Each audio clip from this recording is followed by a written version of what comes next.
এটা করবেন হলো 20 রমজান সূর্য অস্ত যাওয়ার আগে আগে মসজিদে ঢুকবেন। 20 রমজান সূর্য অস্ত যাওয়ার আগে আগে মসজিদে ঢুকবেন। এরপর থেকে সূর্য ঈদের চাঁদ দেখা যাওয়ার আগ পর্যন্ত মসজিদে থাকবেন। ঈদের চাঁদ দেখা যাওয়ার সংবাদ শুনছেন, এরপর বের হয়ে যাবেন। এই 10 দিন আপনি মসজিদে অবস্থান করবেন, নিজেকে সেখানে আবদ্ধ করে রাখবেন। এতেকাফ করার অবস্থা কি কি নিষেধ? এতেকাফের বাইরে আপনার যা যা নিষেধ, এতেকাফ অবস্থায় তা নিষেধ। হারাম কোনো কাজ তো বাইরেও করা যাবে না, মসজিদেও করা যাবে না। তবে এতেকাফরত অবস্থায় আপনি দুনিয়ার কাজ কাম এতেকাফে বসে বসে করবেন না। একান্ত যেটা বাধ্য, আপনার ব্যবসা বাণিজ্য অন্যান্য কাজ যেগুলো না করলে নয়, আপনি মসজিদে বসে ওইটার উপর আপনার ডিপেন্ডেন্ট, আপনার চলতে হয়। আপনি জরুরি 2-4টা কাজ করা লাগলো, সেগুলো করলেন।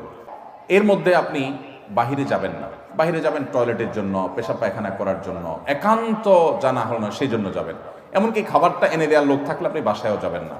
খাবার এনে দেওয়ার কোনো লোক নাই, কোনো ব্যবস্থা নাই, এরকম কোনো জায়গায় যদি ইতিকাফ করেন, তাহলে শুধু খেতে চেয়ে কারোর সাথে কথাবার্তা না বলে সোজা আবার চলে আসবেন, ব্যাস। অর্থাৎ 10 দিন আপনি মসজিদে বন্দি রাখলেন নিজেকে, শুধু ইবাদতবন্দির জন্য, ব্যাস। এ হলো ইতিকাফ।